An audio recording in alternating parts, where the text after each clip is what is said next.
We're still operating the same time construct as people did 50 years ago, 100 years ago, 200 years ago. That is insane. I have 3 8-hour days in a day. I get 21 days in a week. His dream was to be a professional baseball player. He's an entrepreneur, a philanthropist, podcast host. Today, he's recognized as one of the premier business leaders in the world. At Mylett. Your identity isn't your career. That's not your identity. It's a very dangerous way to live your life. It's a hack to confidence nobody talks about. Jay, this is an all-time great conversation right now. Before we jump into this episode, I'd like to invite you to join this community to hear more interviews that will help you become happier, healthier, and more healed. All I want you to do is click on the subscribe button. I love your support. It's incredible to see all your comments, and we're just getting started. I can't wait to go on this journey with you. Thank you so much for subscribing. It means the world to me. The #1 health and wellness podcast. Jay Shetty. Jay Shetty. The one, the only Jay Shetty. Ed, you're so confident. You're so strong. You're powerful. But at the same time, I know that you are going through your own healing journey, your own struggles, your own challenges. Like, what have you been working on inside? Wow. What a great question. Thank you for that. I have to say, I told you off camera, I know if I don't say this, I won't feel right. You have the most unique combination of confidence and humility about anybody I've ever met. Those are the people I love the most. I love being around confident people, but they have these high doses of humility, which keeps them humble. It causes them to still want to learn and grow. They don't think they know everything. Those people last the longest in business and in any endeavor. Same time, if somebody doesn't have a lot of confidence, you feel like you're carrying those folks, your friends, through life all the time. So in my case, I grew up as a son of an alcoholic. And I think to some extent, there's this wiring that happens when you're a child. And so some of the wiring I've recently discovered. I had Bert Kreischer, the comedian, on my podcast, and it sort of came out of me when he was there. Bert's a very well-known drinker, and it's almost a joke about how much that he drinks. And I asked him, I said, Bert, what kind of a husband or father do you think you are? And he said, I think I'm a 10 out of 10. And I think he is. And I told him, I said, I just discovered something about myself, brother. And it was that my dad's drinking. It wasn't just that I was worried, is he going to get in a fight? Is he going to be mean? Or mom and dad going to have a disagreement? I said, what happened was I worried about my dad. Is he going to come home tonight? Is he safe? Is he in danger? And that wired into me as a little boy, the neurology, the pattern of worry and fear. And so as I've gotten to be an older grown man, I've uncovered that the last year or two. I have a pattern where I have a tendency, my emotional home, so to speak, as I go back to worry and fear. And I don't want to live that way. And so I've been working on unwiring that. That's the thing I've been working most on my healing journey is, it's okay. Everything's going to be okay. I'm blessed. I'm favored. And it's undoing that wiring of worry and fear, because we all have an emotional home. We all have 3 or 4 emotions that no matter what happens in a given week or month, we're going to get it. So if your emotional home is anger or worry or fear or frustration, no matter what the external conditions are, you're going to find a way to get your hit of it because it's your home. Conversely, if your emotional home is peace or equanimity or bliss or ecstasy, passion, focus, you'll find a way on a regular basis to get that emotion that you're familiar with, because we're wired for it in our bodies and in our minds to be familiar with those emotions. So I just chose, what are the emotions I want? Do I want to live in worry and fear? Even though my external life is so great, I still have a tendency to worry and live fearfully. Or how do I want to live? I want to live in peace. I want some equanimity. I want bliss in my life. And so I've been rewiring that. And it's something I've been really, really excited about and proud of that I've done that work at 50 years old, 52 now. It's been happening. Oh, wow. I'm so glad I asked that question already. I'm like, because I think you're so right. I think everyone who's listening will be able to relate to what their wiring is. Correct. From childhood. Where do we go? What's our emotional home, as you just called it? Correct. Where do we disappear to? And it's really interesting because I always talk about my childhood similarly being quite chaotic and quite intense. But my mother's love was like this protective shield. You've told me that. Yeah. That really helped me. And now when I'm listening to you, I'm actually thinking what I want, and I think what we're both trying to develop, is peace in the storm. Amen. It's equanimity in the imbalance. That's correct. Right? And in my case, not to create the storm all the time. No. No, but in all honesty, a few things I discovered a few years ago, I used to brag a lot. I am unbelievable under stress. I operate amazingly under chaos, which is true because I'm so familiar with it. But what I found out about myself was, to some extent, I created a lot of it. In other words, I wasn't comfortable in my life. Maybe people can relate to this if they really take a look at themselves. I wasn't comfortable when things weren't a little bit chaotic, because in life, we move towards really what we're most familiar with. We keep moving back to the familiar. That's why some people will date the completely same person in a different body. You and I have talked about with your amazing work, right? Because we move towards what we're familiar with. So I had a tendency in my life to create a lot of stress and chaos because I operated so well in it. It was a familiar state to be in, even though it didn't serve me. And so a lot of that work I've done in healing and digging deep in my life, it served me not just in healing, it's made me a better businessman. It's made me a better father in often cases, a better friend, because I'm not constantly creating this stress and chaos around the people that I love the most. Yeah. How do you stop creating stress and drama? Well, one is And why do we do it? And how do we do it because we're familiar and we wire these things in our bodies. And so this is really technical stuff, but I anchor the good states. And so what happened is that usually where wiring happens is in a highly emotional state. We anchor it in our bodies physically. That's what we do. And so the way out of that is to begin to anchor the great states. So I take advantage of great states. So for example, just a few weeks ago, my daughter was home from college and we took a walk on the beach. And it was just this blissful experience. It was me and one of the people I love the most in the world. And I'm feeling this great peace and love from my daughter as we're walking, and I anchored it. I literally anchored it in my body. I literally snapped my fingers as I went and I anchored that state. And so, or when I'm walking on stage, I'm about to, have to speak and that adrenaline hits me and that euphoria, the spirit, the energy hits me, I'll anchor that state physically. And so what happens is I'm rewiring myself physically. For example, like I pray on my knees every night. And so I've been doing that for a number of years. I feel great peace when I pray. What's ironic about it is not only is the prayer now peaceful, but the actual physical move of getting on my knees triggers that state. So this is a very detailed answer, but I've rewired. I want the detail. We want the detail. Okay, so I've rewired. So everybody, when you're in that blissful state, if anyone's ever heard a song from a different time and it just triggers a state, it's not the words and the music, it's what was going on in that moment. You've anchored it in your body. So when I'm in a good state, a great state, I take advantage of it. I don't let it pass. I anchor it in my body, and I've sort of rewired myself so that when these ones that I don't want come along, I have a neurology I can change out of that move and do something physical. And it's simple. It's not complicated. It could be tugging your ear, feeling something on your shirt, something you do on your knees. So I've created like triggers in my life to put me back in that state. And over time, that's become my wiring now, not the old one. This is more familiar to me than the old one. Tendency now is to move towards the familiar state of bliss, of joy. I'd say 75, 80% of the time now, that's where I live. Whereas before, 95% of the time I live the other way.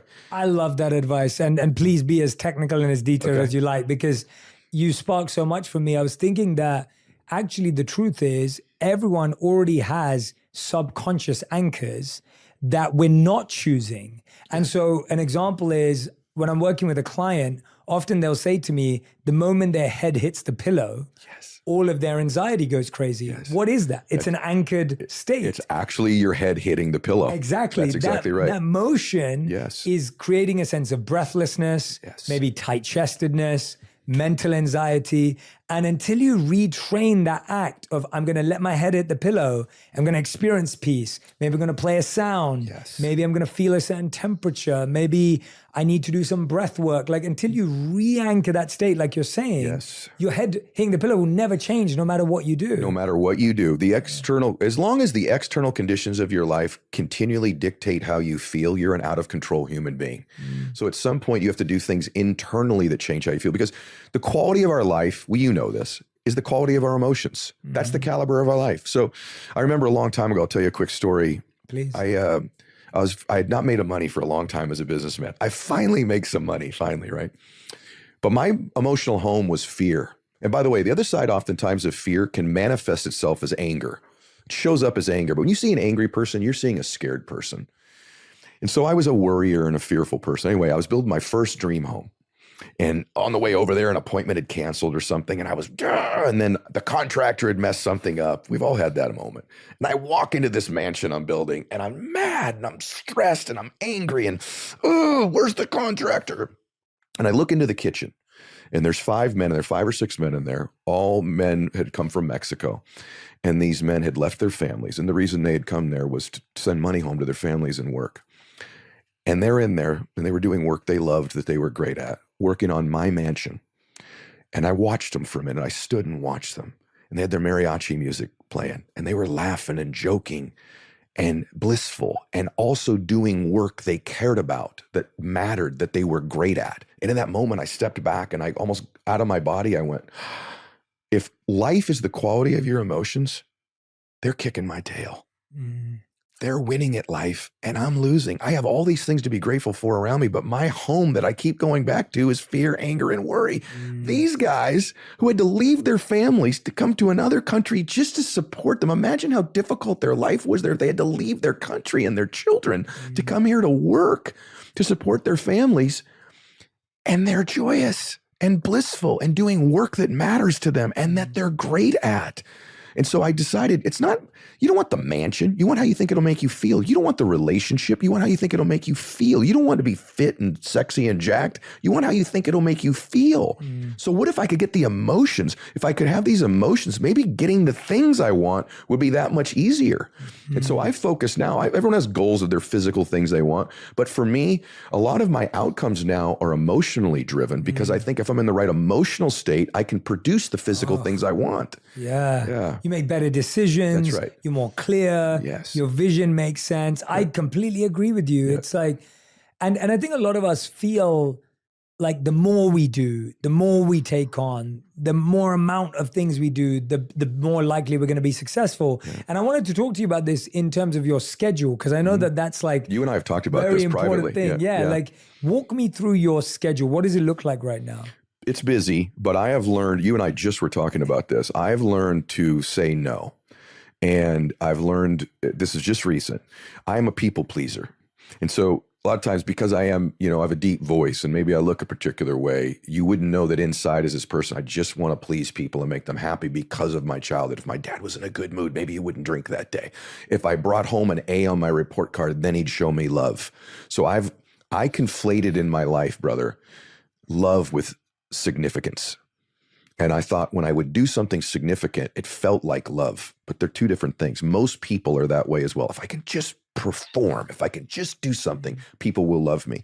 So I've changed that. And in my schedule, so I have learned to do things that I love, that make me feel good, that contribute. My schedule's busy though. I mean, I'm up very early in the morning, most mornings. I've got a routine that I do. I travel quite a bit just like you do. But what I've really learned to do is to choose things in my life that both are productive, but that also give me a sense of contribution and joy, not just productive anymore. So I've said no to things recently. There's a TV show that I'm doing right now. Another one came up, and I've always really wanted to do this particular show.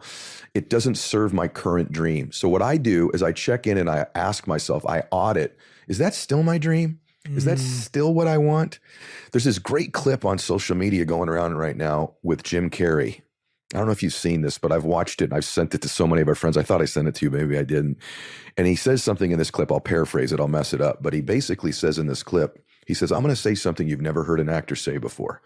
And the interview say, what's that? And Carrey says, I've had enough. I've done enough. I've made enough movies. I've had enough success. I've won enough awards. And now I want to just do things that bring me peace and joy. That's a courageous choice in life. And so what he did is he audited, is this still my dream? And I think a lot of times in life, we just have this dream that was given to us by our parents or our friends, or there's an expectation, and we're chasing a dream that was maybe never ours or no longer is.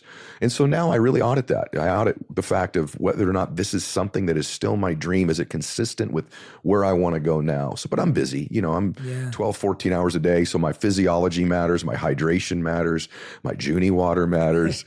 All these things matter to me in my life so that I'm feeding my soul and my spirit so that I am my best when I come do a show like this today. If anyone doesn't know, Ed was just on stage with our good friend Brendan Bouchard in LA. That's right. Came straight into the studio. Right here. That's right. And you're always this energy. Like you have the ability. I think I talk a lot about the difference between time management and energy management. Yes. And you're someone that whenever I'm with you, you're always highly energetic. So are you. You're always, there's that, I feel your spirit coming through your self. Well, I'm conscious, Jade, like you are. I'm conscious of something I think most people are oblivious to. And here's what it is.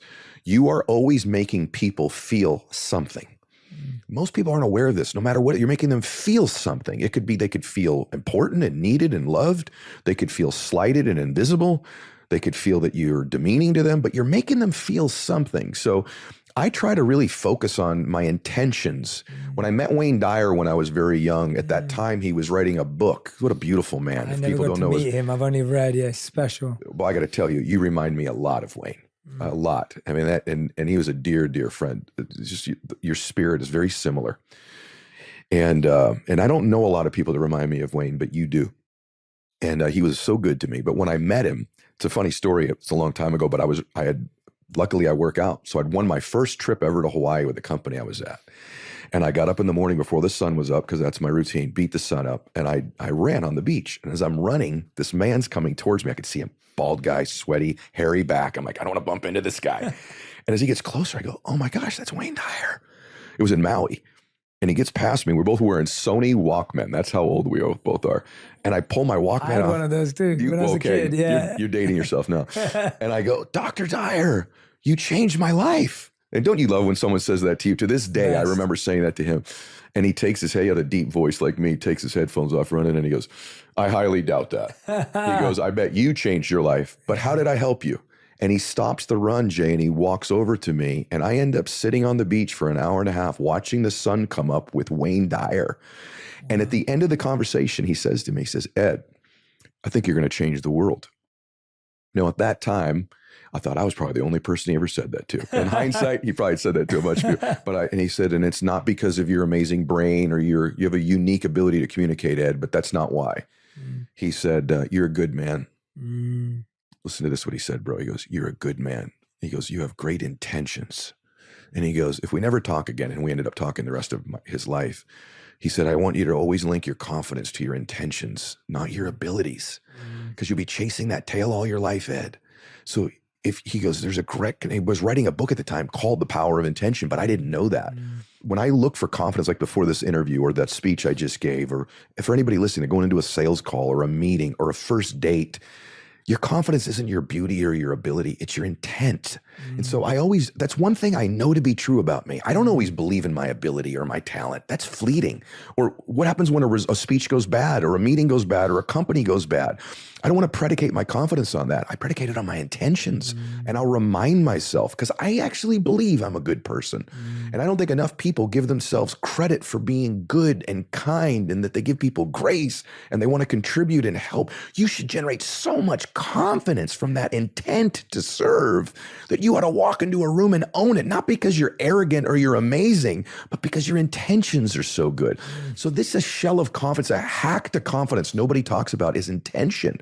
And I learned that most from Wayne. And so it's why I can bring an energy to something, because I'm pretty confident. And that confidence isn't I'm going to say something amazing. It's that my intent is to serve. Yeah. And so you vibrate at a high frequency. Yeah, this is why we get along. This is, I can relate completely. I've always said, whenever anyone asks me what my morning routine is, the number one part of my morning routine, apart from meditation, workout, all that stuff, is refining and purifying my intention. Wow. I've always said that because I feel like your intention can either be a seed or a weed. Wow. And a seed is growing, and a weed, when it starts to grow, it looks the same thing as a seed. Very good. But my teachers would always tell us, they're like, a weed will strangle the seed. Like a weed will completely destroy a great plant because of its intention. What do you do? I'm curious. That's so good. Yeah. Wow, that's really good. What do you do with the weeds in your life when they begin to grow around you? Do you have a strategy for that? Yeah, I find that there's almost a mental plucking and extraction process. And it starts with an awareness of why am I making this decision, or what is driving me towards this. And if the intention is not love, service, joy, growth, then chances are, if it's ego, revenge, jealousy, envy, greed, if it's all those, I know those are weeds. But that requires me to sit still and sit quietly in order to really be honest with myself when it's uncomfortable to say, oh, Jay, you're just doing that because you're envious. And being able to say that to myself and not hate myself for that, but to realize it's just a weed in a garden. If you see a weed in your garden and you start hating the whole garden, that doesn't make any sense. You just go and pluck that weed out. And so I feel for me, requires that awareness, that stillness, and then extraction. That's really good. And and I think that's probably why I think we get along so well, because of that intention. But I want to ask you, how do you Very good, Jay. develop and build and help people choose an intention that lives off the page? Because I think we're all used to now, like, my intention today is, right? But that's not what we're talking about. How does your intention come off the page and come into your day? That's a great question. I tell them all, you validate your intention with your action. So I call it validating it. And so I like to give myself evidence that it's true. I'll give you an example. One of the things right now that I'm really working on in my life, and it's not easy for me because I've lived another way. I love to just share the things that are negative about me because I think it gives people hope. If this guy, as screwed up as he is, can win, maybe I got some hope. And one of the things that I've lived with a lot in my life is I think I have judged people too much and not extended enough grace. But the last 10 years of my life, man, I'm really proud of myself. I've extended grace to people. I feel better about me, brother, when I extend grace to another person. I just feel good about me, particularly maybe when they don't deserve it in the moment. I'll give you an example, I'll give you a quick story. Please. Yeah. The stories are great. Keep them coming. I love them. About 3 weeks ago, my kids were home for the holidays. And so we were at dinner, and this is treasured time with my kids because they're both away at college. And so we walk into a restaurant, great restaurant, not like an amazing place, but a good restaurant. We walk in, and from the lobby, I can hear these kids screaming. And I'm an introvert, so I like quiet meals. I like to actually be able to hear the people I'm talking with. I like quiet restaurants. This was normally a very quiet place, is why I picked it. This night, it was not quiet in there. And I can hear these children screaming. And, you know, when you're a parent like I am, sometimes you're like, why don't you, I would never let my kids act like that. There's easy to judge. And I didn't. So anyway, we walk into this restaurant, and guess who we sit next to? The table I could hear from the lobby. There's 5 kids at this table with 2 parents, and the kids are yelling and screaming, and one of them's running a circle out there. One of them threw some food, and the mother kind of had her head down the whole time. And she really, my tendency would be to judge that family. This is an extreme story, but it gives you an example of why I work on the validating. So it's good enough to say my intention is to give people grace, but I need to validate it. Yep. And so my kids were kind of looking at me because they know their dad, you know, and I went, I'm going to extend grace to that family right now. And I actually told my family, I said, you guys okay? It's going to sound crazy. Can we just say a quick prayer for them over there? They were like very close to us. And the rest of the restaurant had noticed them too. And so I said, let's say a quick prayer. And they go, Max, say the prayer. I say it to my son. So my son says a quick blessing for that family. And my daughter says, Daddy, let's buy them dinner. I'm like, now you're pushing me, but okay. We'll get their dinner too, but we're not going to tell them. Anyway, so we extended grace, and the entire meal, they were noisy and chaotic. Anyway, the end of the meal, they left before we did. And so they left, and it got very quiet in there. And it's like, But the whole time I had extended grace. I didn't judge them, which would be a tendency I would normally maybe do in my past. But now I'm validating this new intention of mine. Anyway, we pay the bill and we leave. And 2 days later, I'm hitting a couple golf balls at the golf course. And the server that night was hitting balls next to me. And he said, oh, Mr. Mylett, that was so kind of you to buy the meal for that night for that family in light of the funeral. And I said, what? He goes, that family that night, he goes, you know, they had come there to celebrate. They had just left the funeral of their grandmother. I said, you're kidding me. And he said, no, and the grandmother would come in here with them. They're a very close family. The kids don't normally behave like that. And the mother that night was so down. It's her mom. The kids are extra close to her because their husband, when he was deployed in Iraq, the grandmother lived with them and sort of raised them. God. And so they had just left the funeral that night and were having the dinner. And I went, there you go. You never know what someone's carrying. You don't know the burden they're carrying. It hurt people. People in pain typically will create pain for other people. And I was like, what a blessing that I've got to this point in my life that I do extend grace even when it doesn't seem like somebody deserves it, because you don't know what they're carrying. So I validated that intention with my behavior, and thank God I did, not knowing what they were going through. So it was a really beautiful culmination of the story that you just don't know what someone's carrying. Extend grace, give people kindness, do everything you can not to judge. Yeah. Wow. That's powerful, man. That's a crazy story. Yeah, that's crazy, but and sometimes we don't always get the reward of that loop. True. But we have to recognize, as we know in our own lives, that we know we're always going through something. That's right. We know our friends are going through something. Our family's going through something. Everyone on your team is going through something. That's right. How we can't extend that is crazy. But I wanted to ask you something. Yeah. There's a lot of people who I know will be listening, and I know that our community and our audience are good-hearted, loving, wanting to be better people. We all want to improve, as do I. I've got so much more healing left to do, and I know our community does. But they often feel like even though they lead with love, everyone around them is causing them pain, is negative, is toxic. They don't feel that around them. And they almost get exhausted trying to be this bigger, graceful kind of person. Yeah. And I'm sure you felt that. I know you're the right person to ask this question to. What do you do when you feel everyone around you is bringing you toxicity, negativity, and poor energy? How do you operate? I reduce proximity to them in those moments, and sometimes they are the weeds that need to be weeded out of your garden. That's the most difficult decision. But sometimes it's not weeding them out, it's reducing proximity. And then I've created some havens that I can go to sort of escape that for a few minutes. And so some of those are actually people. I've got 2 or 3 people in my life that when these other people are losing it and acting in a toxic way or acting out or antagonistic towards me or other people, I've got another person or 2 that I can go to that shifts my state, that is my rock, that is someone that I can express myself to. For some people, that might be therapy.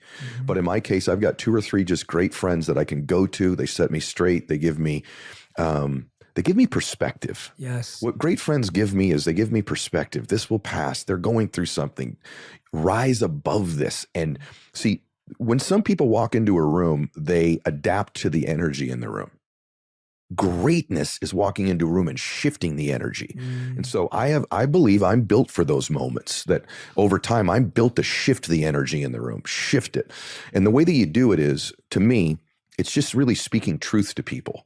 And sometimes in a kind way, speaking truth to them about their behavior and their conduct and letting them know that you're better than this. You are better than the way you're conducting yourself. You're better than this. And here's why I do that. Truth, I think, vibrates at the highest frequency. And so if you want to influence somebody, you have to be vibrating at a high frequency. That's telling someone the truth in the moment. You can tell the truth to somebody in a kind and gentle and generous way. But when you don't address someone's behavior that's toxic towards you, you're not operating in truth. And what happens is you reduce your own vibrational frequency, and that can get worse. So the way you rise above and shift the energy in the room is actually by operating in truth with somebody, saying, look, I love you. I believe in you. And that's why I'm going to tell you the truth right now. Yeah. And here's the truth. This thing you're doing right now, this way you're handling yourself is it's so beneath who you really are. You're capable of so much greater. And I want you to know I love you and believe in you enough that I'm going to share with you the truth. And by the way, there comes these intentions too. If you've sown enough seeds into someone, they know your intention. I think you can challenge people. I think great people are good at challenging other people. And the only way that you can challenge somebody is they have to know you love and believe in them first. So like even in your companies, listen, Jay's life is just exploding, right? Everything about that he's got going. So a lot of people depend on you. A lot of people work with you. And you've got to be able to challenge them to raise their standard. You can't do that first. You have to make deposits into people before you can make withdrawals. Because anytime you're challenging someone and saying, I need you to step up, that's a form of a withdrawal. It just is. You have to have made the deposits in someone of belief and love first. And then if you operate in truth, man, your frequency's vibrating real high. You can shift an environment and shift the energy. Oh, I love that. I love that. I love that. And it's not a technique. No. It's real. It's real. Like, it's not like, I always find like, it's not like you're being nice to someone so you can ask for something back. No. And that's where the way you're saying it, it doesn't come that way. And I love that idea of raising and shifting frequency. And I actually want to give more people the encouragement and courage to be able to do that, because I think we all do feel I can't shift it. I can't do anything. I'm not in control. My reminder would be truth is what shifts the room. And when you come from a loving place and a truth-telling place, here's the other thing. I said this to you one other time. I don't know if it was on the show or not, but I think a lot of people feel inadequate about that. Like, I'm not qualified. There's nothing great about me. Like, I've not achieved something. Or the other thing they do is they hold their sins or mistakes of their life as like weapons against themselves. Like, you don't know about my divorce. You don't know that I did this thing I'm not proud of. You don't know I had this business failure. I've gained some weight. And so I made a commitment to get fit and I'm not anymore. I'm not qualified to shift the energy or change other people. And one of the best examples of that ever, I've shared this with you before, is my dad. When my dad got sober, it changed our entire family's life. I mean, it just changed everything, that one decision my dad made. And after I wrote my book and after my dad passed away, I woke up one night, it's like 3 a.m., and I was crying and kind of startled my wife. And she's like, "What's going on, babe?" I said, "Babe, I just realized something. Here I am, 52 years old. My dad had been sober for 35 years. That's never dawned on me." I went, "Someone helped my dad." I've told you this before. And she goes, "What, honey?" I said, "Someone helped Dad. And that person changed my entire life." Like that act of helping one person, the ripple effect is I'm his son, and I've been blessed to reach millions of people around the world. That person doesn't know that helping my dad changed millions of lives. And she goes, "My gosh, that's incredible." I said, "That's not the most incredible thing. The most incredible thing is what qualified that man to help my dad, who I didn't know who he was at the time." She goes, "I don't know." I said, "Not how perfect he was, not how stupendous, not his amazing achievements. What qualified him to help my dad was that he was also an alcoholic at one time. He was a drug addict. He lied. He lived in the shadows. And so actually in life, we're most qualified to help the person we used to be." Oh, yes. And so yes. in life, it's not that you're better than these people. It's that you can help people that used to be like you, that you used to operate in a way that didn't serve you. Maybe you behaved in a way that wasn't conducive with your character. Because of that, you're qualified to help people that are operating that way. So you're immensely qualified in life to shift other people if you're willing to be vulnerable and reveal your imperfect. You don't connect with anybody by going, "I'm amazing." Like imagine the podcast saying like, "Brother, to be honest with you, I have no problems. There's no healing left. I'm just kicking butt everywhere I go." And you're like, "Well, me too, man. We're just touring the globe in Dubai together." You know, that's not the truth. The truth is the way you connect is by going, "Here's all the things that aren't." Which is what we did in that car. Which is what we did in the car with each other, right? So like that you're revealing your imperfections that connects you with people. And just for everybody to remember, you were born to do something great with your life. And when you were a little boy or a little girl, there was probably one person who made you feel that way. And you ought to give yourself the gift right now of who is that person? When you're a little girl or a little boy, they made you feel special. And there's probably only one, maybe two. Maybe it was your parents or your grandmother or grandfather, a coach, a religious figure. There's someone that was in your life and that you felt something about you because of the way they looked at you or spoke to you. And the amazing thing about that is they were right about you. They were right. For me, it was my papa, my dad's dad. I'm named after him. And he used to drive. He'd pick me up on Sundays. We'd go get donuts, Jay, to get for my cousins before church. And he'd drive me. I'd look up at Big Papa. Everyone, when you think about that person, you'll get emotional. For you, it's your mom, right? And he would look down at me and he'd go, "Eddie, you're my favorite." He had all these great kids. "You're my favorite. You're amazing. You're going to do something great with your life. You're the special." I go, "I am, Big Papa. I am." As a little boy, I just could feel his belief and his love. He was the only person who ever treated me that way. The rest of the world's never treated me that way, but Big Papa did. And then when my other grandkids were born, I remember my cousin Peter was born. Jay, you'll laugh at this. And he called me. He goes, "Hey, your cousin Peter was born today. He's amazing. 6 pounds, 7 ounces. He's got our blue eyes, Eddie." I go, "That's awesome, Big Papa." And he'd go, "But you're my favorite. You're my favorite." And all my life, I've carried that feeling from Big Papa with me. Yeah. And the truth is, if you've had that person in your life, they were right about you. Yes. You're supposed to do something great with your life. And the reason it makes you emotional when you think about it now is because it's true. And truth vibrates at the highest frequency. So if you're listening to this or watching it, it's like, have that reminder. Give yourself the gift. Maybe your Big Papa's gone now and not even here anymore. Honor them with who you become. Honor them with the life you build. Honor them with the choices you make. And take that belief. Imagine what God believes in you if that person believed in you. Take that belief and use it as fuel in your life to have some strength and confidence to shift other people's lives. And that, for me, that was Big Papa. Yeah, no, I was going back with you when you were saying it, and there's something known as a loving kindness meditation. It's very popular in Buddhism. In Hinduism, there's a similar practice. And I led this meditation when I was on tour with every audience across the whole world. And what you have to do in this meditation is you have to close your eyes and you have to allow yourself to re-experience a moment you felt the most love. For some people, it's their wedding day. For some people, it's their car with their grandpa. For some person, it's their mother, whatever it may be. And you have to relive it, feel it through the 5 things you can see, the 4 things you can touch, the 3 things you can hear, the 2 things you can smell, and the 1 thing you can taste. Really immerse yourself in it. And then feel it in your heart. And then feel it cascade from your heart all across your body. And then if you try and give it out to your friends and family, to the stranger at the restaurant, to the rest of the world, it's so possible because you're feeling, as you're saying, that will never run out. Amen. Your memory of your grandpa saying that to you, that will never, ever expire. It will always be there. And the amount that can be recycled into giving love to others and to feeling loved always. Whereas what we do is we try and search for the next person to love us. We're searching for that next person to say something amazing about us. And with that, you're always running out. You're right. Because it comes once and it goes and it comes and it goes. Whereas that one person, you're so right, that loved you. Jay, this is an all-time great conversation right now, by the way. It's because we just went deep. We did. We went deep. I think there's a validity to what you just said, too, a truth that's just so profound. It's very difficult in life to transfer to somebody that which you're not experiencing. So in order to transfer true love and true belief in somebody, you have to be experiencing it so that you can give it to somebody.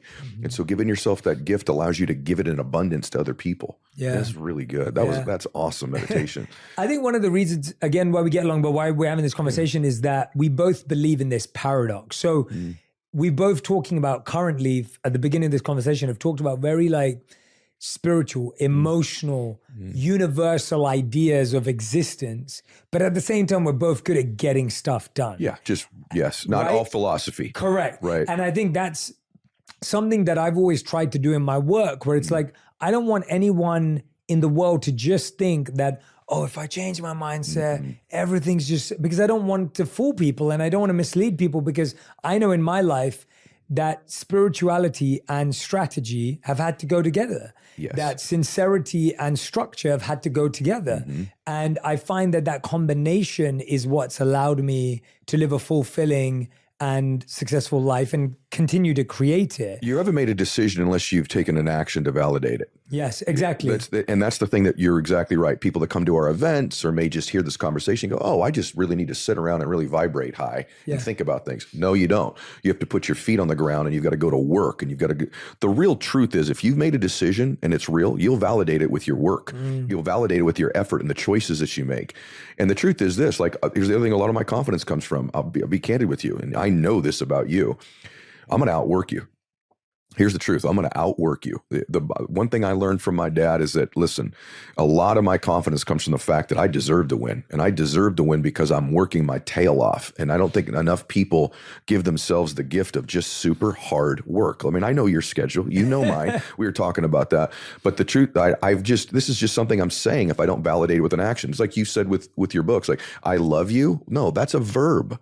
There's an action that's taken to validate that I love you. There's things I can do to give evidence of the fact that I love you. And so, no, you can't just sit around and think about these things. You've got to get to work. You've got to implement them. And then, by the way, when you do that, listen, the reason I can speak with such clarity on this stuff is I've done them. I've been in situations where this stuff has been tested and tried and true. So I'm a huge, huge advocate of work, of taking the steps necessary to do it. And I know that that's something with you. Like when I met you, I had a notion about you that wasn't accurate, which was that you were more of just this, listen, we're just going to get quiet and meditate and empty our minds here and everything we want is going to come our way. Then I met you and I said this to you off camera. There's a fire and an intensity and a work ethic to Jay that I think would surprise most people. You're this very unique combination of this very tranquil, peaceful, loving, kind being who's also wound tight and wants to win and is intense and is going to make things happen and wants to max out his life and isn't just sitting around waiting for it to come his way. He's going to get a lot of it. And that's one of the things I admire about you. Absolutely. Walk me through how you've translated that grace, that love, that kindness into a plan for like 2024. Like, how do you translate that? Like, what does your day look like? What does a quarter look like? You've built businesses that are successful.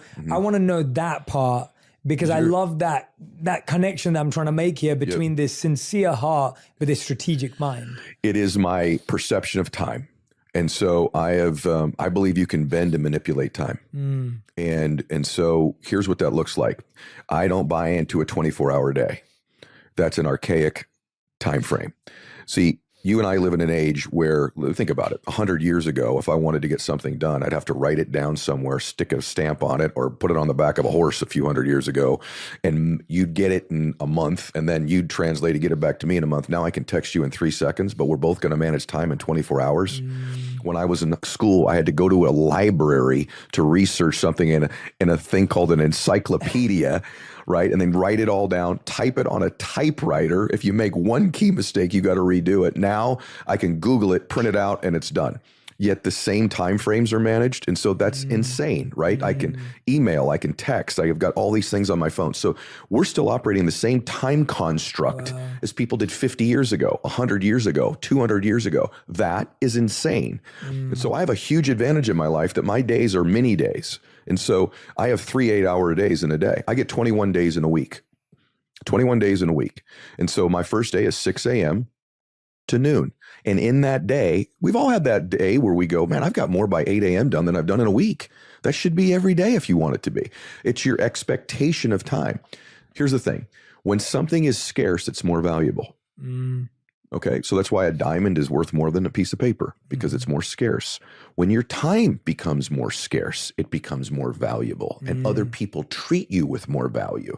So that's one benefit. But my first day is 6 a.m. to noon, and in there, I'm trying to get in there the amount of productivity, joy, business, fitness, whatever it might be that I would get in a 24-hour day, compressed and manipulated that time into the 8-hour window. Why? Because of all the technology at my advantage. Now, there may be some days that's a Netflix and chill day for me. I'm not saying you have to be hyper productive. That's okay. That maybe on Sundays, a lot of people have that. I'll have a day like that, but it's not every day. And so the second day starts at noon. And it runs all the way. Usually, sometimes I even shrink them to 6 hours sometimes. I'll go 6 a.m. to noon. So that's a 6-hour window. I give myself a 2-hour buffer.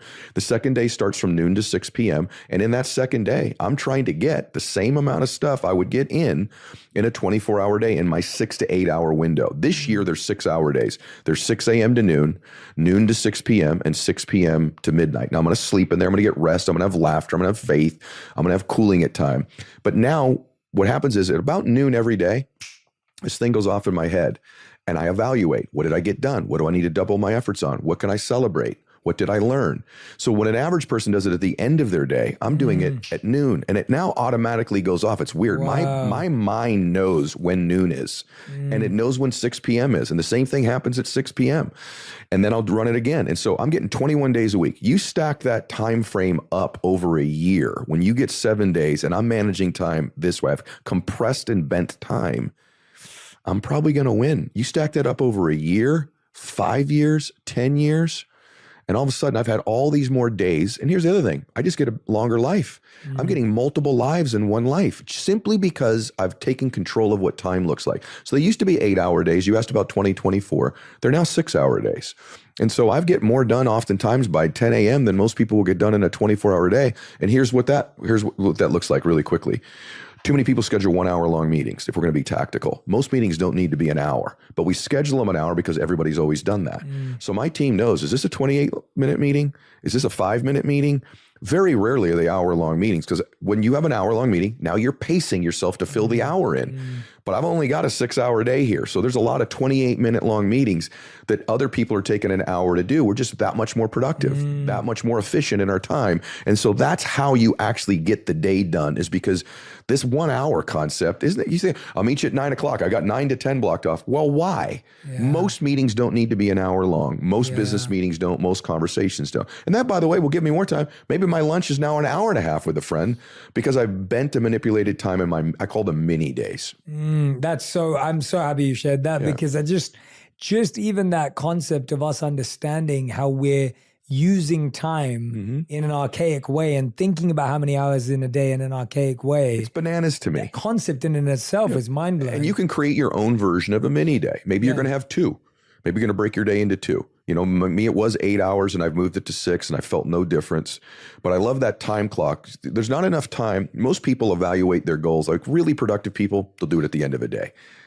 in the middle, maybe the end of a month. How did my January go? And you know this, most people, it's the end of the year.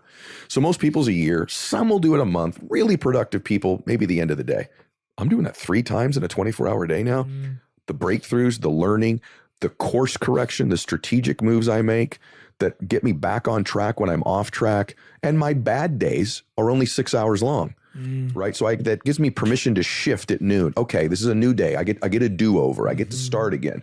So it's just a matter of using a time construct that fits with technology in these times. Yeah, it's almost like saying, we're driving cars now, but it would take me a month to get to you. Yeah, it doesn't make any sense. It doesn't make any sense to have a 24-hour day. Wow. What's been the habit? Because you also said you shifted from 8-hour days to 6-hour days. Why? First of all, why did you do that? What was the benefit of that?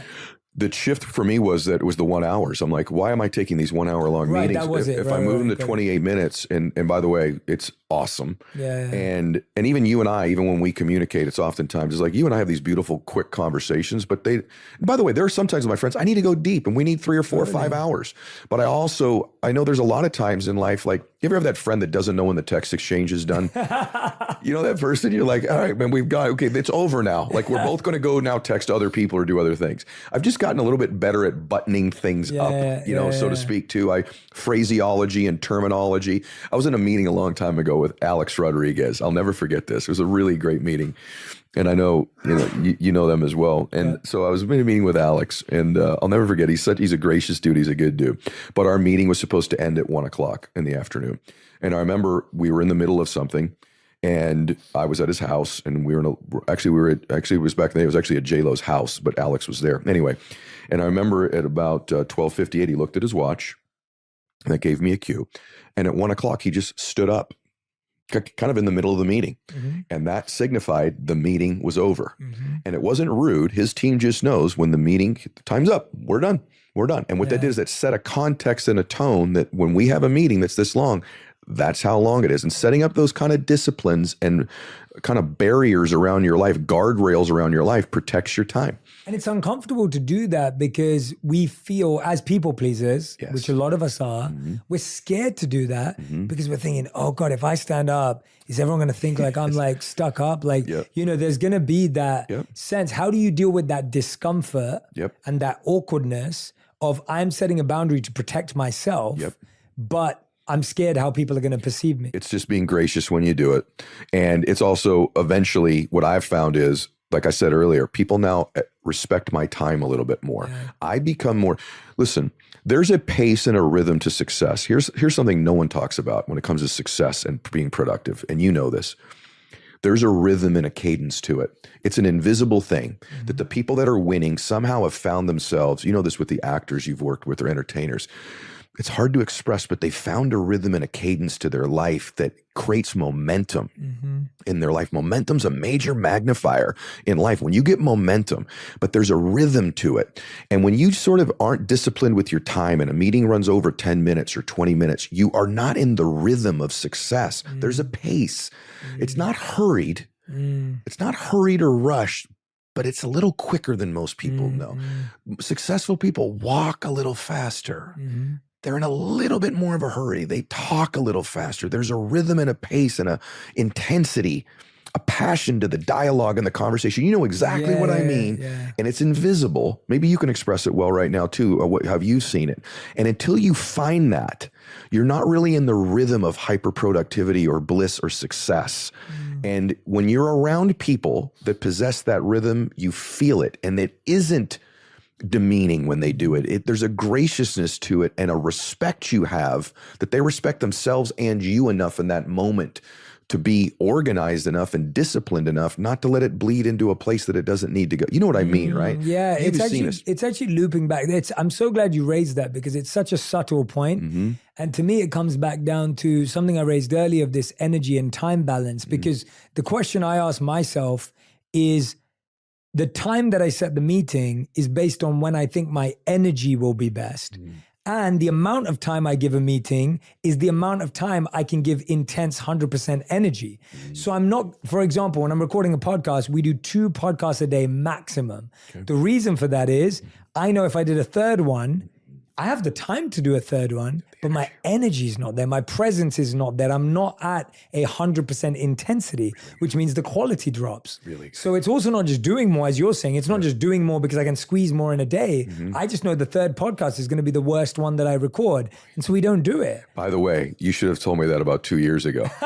No, seriously, that you're 100% right. And I make that mistake sometimes of doing 4 in a day. And it's not fair to the third and fourth person. It's I not can't do it. You might be able to do it. We all have different capacities. No, you're right. And the other thing I do on my schedule, since we're being tactical, is I like to load up my Mondays and Tuesdays with heavy things early in my week. And I like the later part of my week to be a little bit more peaceful and joyous, so that I'm sort of building toward, it's almost like my Super Bowl almost. My Mondays and Tuesdays, those are going to be heavy days. The other thing I do is my most important meetings, I kind of know me. I'm not particularly a great early morning person, nor am I great late at night. I'm really in a good space about when we're recording this right now. That sort of noon to 3 p.m. window for me.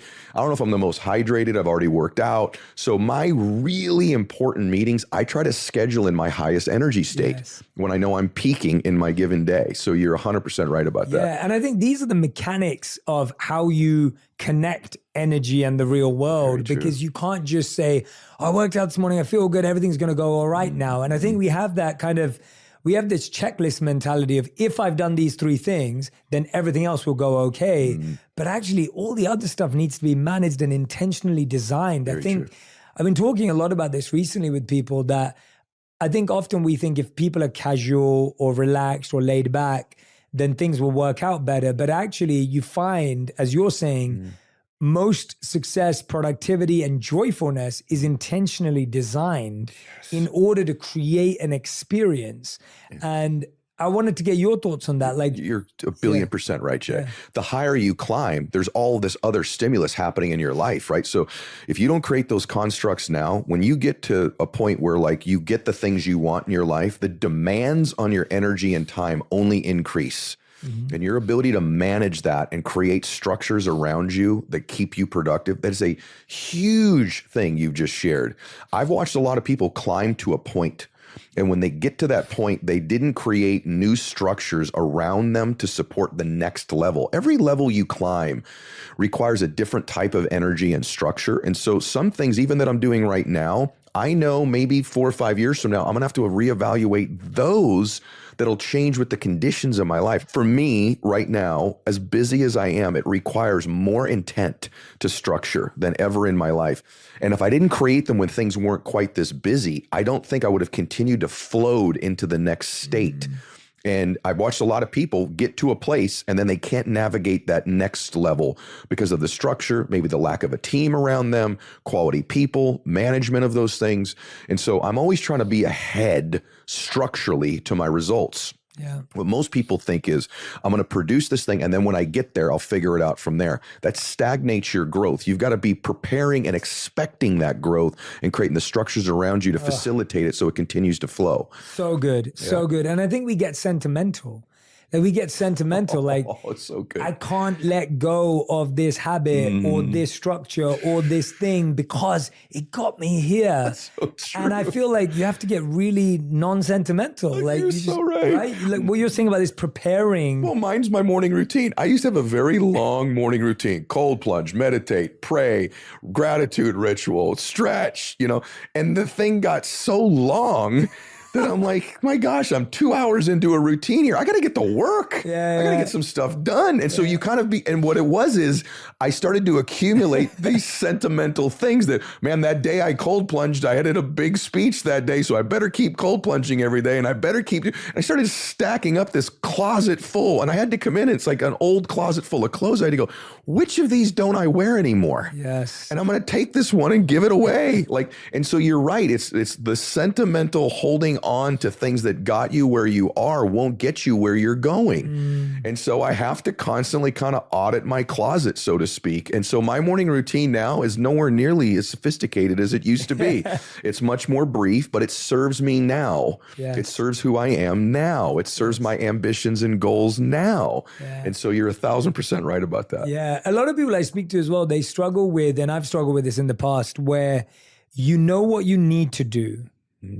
You know how much time you have, but then you procrastinate, you overthink. And I'm sure you get asked this question all the time. Like, but I still see it again and again and again in the same people. So do I. Where they tell me, Jay, I'm gonna have this done. I'm accountable. I'm gonna commit. But then somehow it still doesn't happen for them. Yep.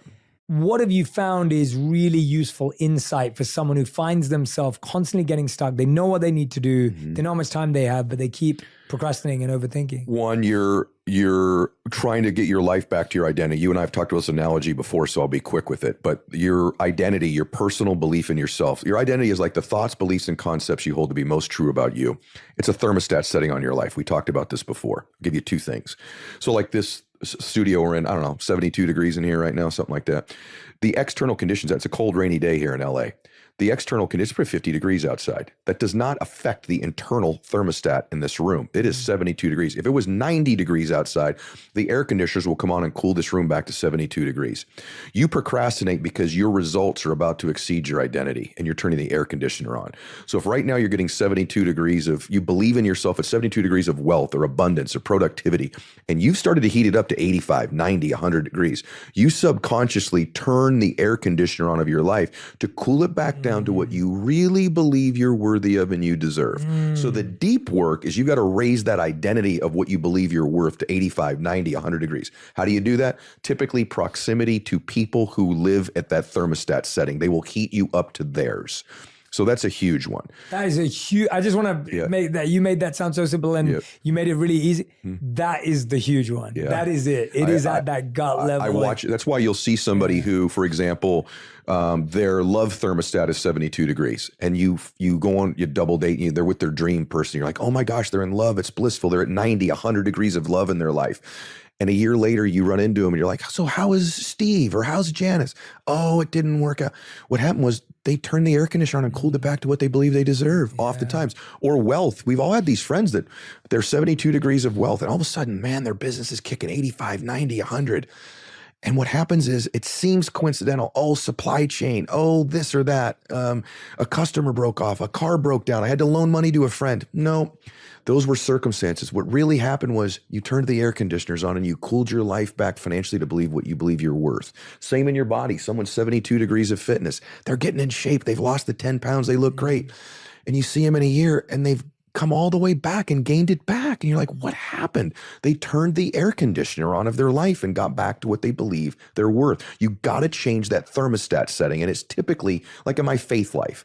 If I was a 72 degrees in my faith, I started to surround myself with some men in my faith life who, man, they live in their faith at 95 and 100. They heated me up by proximity.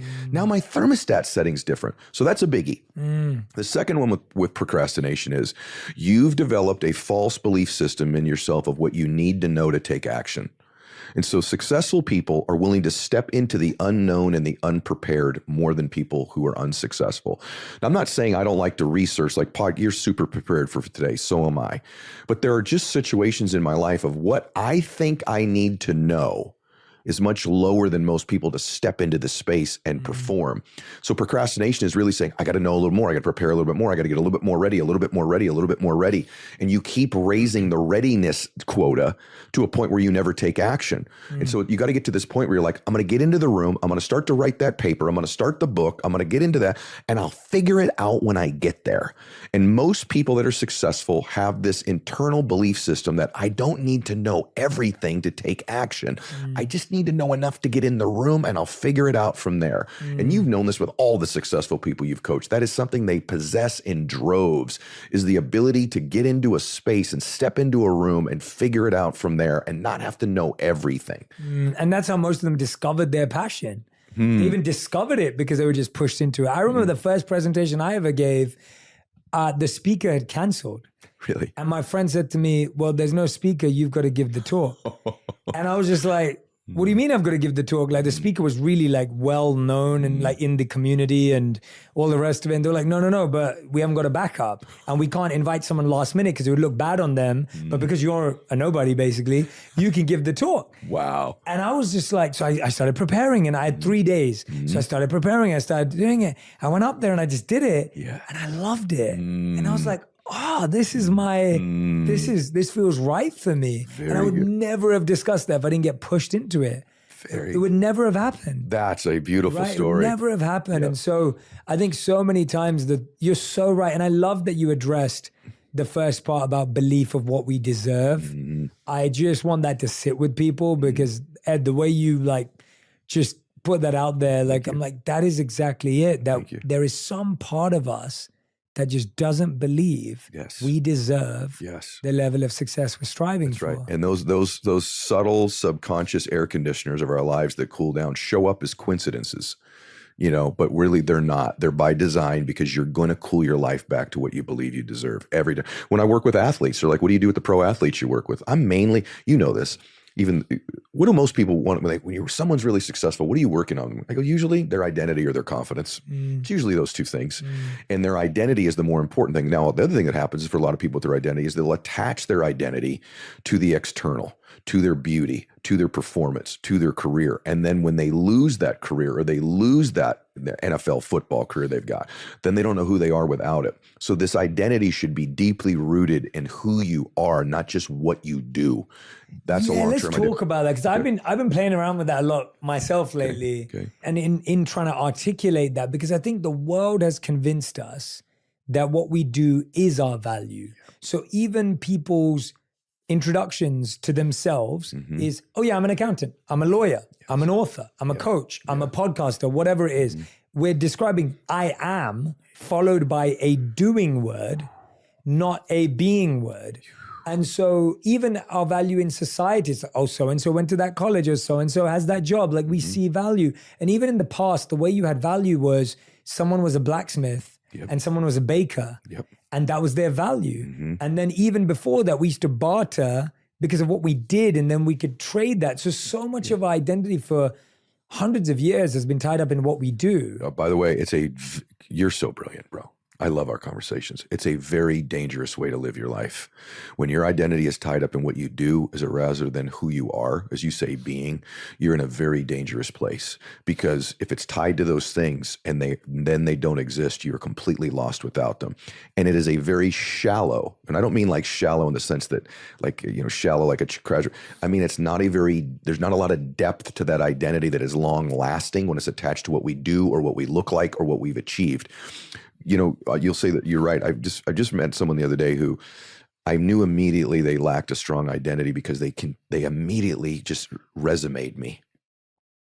I did this, I did that, I achieved this, I was written here, I was that. And I actually stopped them and because I really liked them. And I won't say who she was, but I said, I really like you. I like you. What impresses me is you. Who you are, your kindness. She's brilliant, by the way, this woman too. You're so brilliant. You're so kind. That's your identity. Your identity isn't your MBA. Your identity isn't your career. That's not your identity, but they've linked it to that. And it is a dangerous way to live your life. And it's not a deep way to live your life. A deep way to live your life where you can make impact in multiple areas is to root your identity in who you are, those intentions, the things that you believe to be true, your character, the way you conduct yourself, your value in life, your value, you're valuable.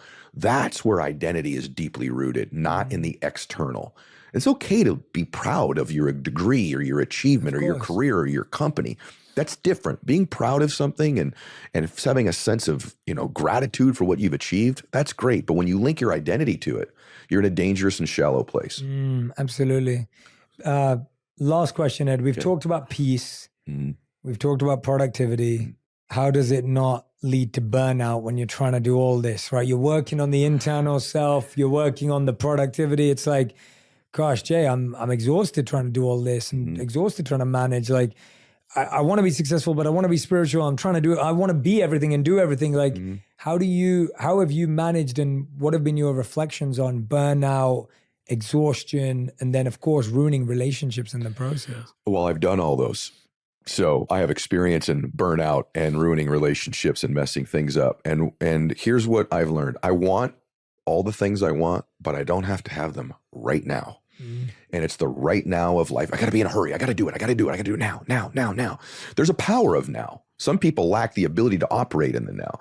But for me, I have built into my life rest. Last night, I slept 12 hours. Wow. And the reason is I've been getting to the point right now where I'm tinkering on the edge of too much now, too much now, too much now.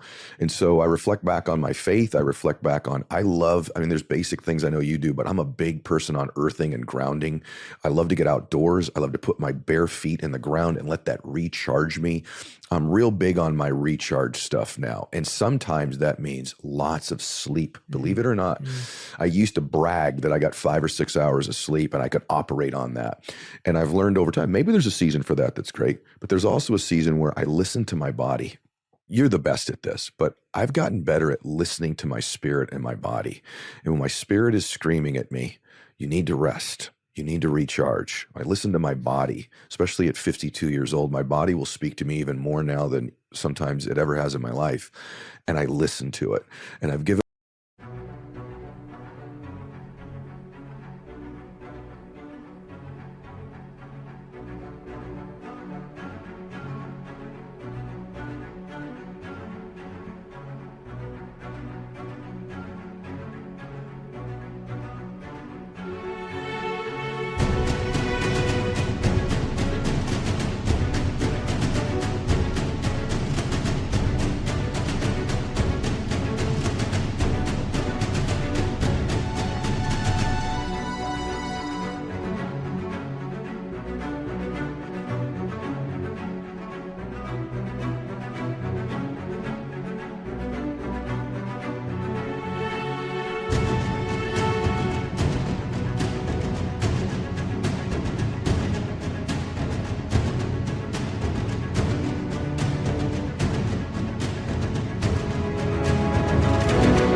myself the gift. I'm not afraid anymore. You and I have talked about this privately.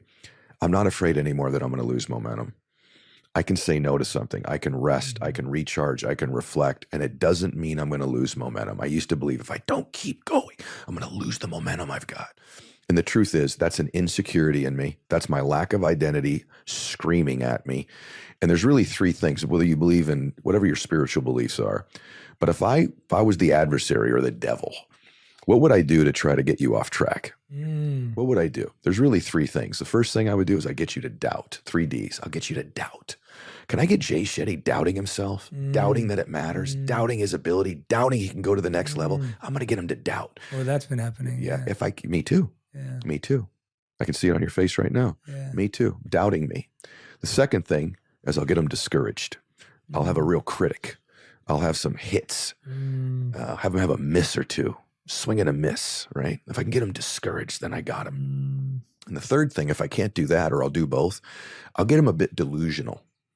Delusion is believing something's worse than it is or better than it is. And you thought stack and you start to stack it. What about this? What about this? What about this? What about this? And I get you magnifying something to believe that it's a far bigger problem than it is, far more dramatic than it is, or far better than it is. Dude, you just explained my last 12 months. Oh my God. Wow. Okay. And so those are the 3 Ds. And so it's doubt, discouragement, and delusion. Wow. And what I try to do is when I see them showing up, and they do, I go, I know exactly what this is. This is the negative coming to get me. This is trying to get me off course in my dreams and my vision and my contribution. And I am not going to let other people be cheated because I doubt and I'm discouraged and I'm delusional. And so I really focus when those things come up and I identify them when they're there and I root them out because I know where they're coming from, and they're not coming from good. They're not coming from God. They're not coming from high vibrational frequency.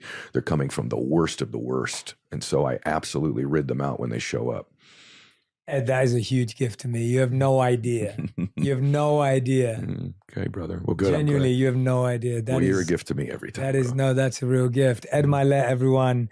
Follow Ed on Instagram if you don't already. Go and listen to his podcast, Max Out. And books. I mean, no new books right now. No, just the Power One More. Yeah, Power of One More was the book we discussed last time. Power One More. Honored Max to help Out anybody podcast. any way I can, man. Yeah, Always here. Ed, you're the best. Thank you so much for coming back. Love you. I love these conversations. Honestly, they're so healing and therapeutic to me. I feel like I'm that 72 spending time with the 95. It's like, it really does heat me up, honestly, genuinely. Like these these are such life-giving conversations for me. So I'm so glad we recorded. I'm so glad we got to share it. And Thank you, grateful, man. Genuinely grateful. So Thank am you. I, brother. You're a blessing Super in my powerful. life. You're a blessing. Yeah, thank you. If you love this episode, you'll enjoy my interview with Dr. Daniel Amen on how to change your life by changing your brain. If we want a healthy mind, it actually starts with a healthy brain. You know, I've had the blessing or the curse to scan over 1,000 convicted felons and over 100 murderers,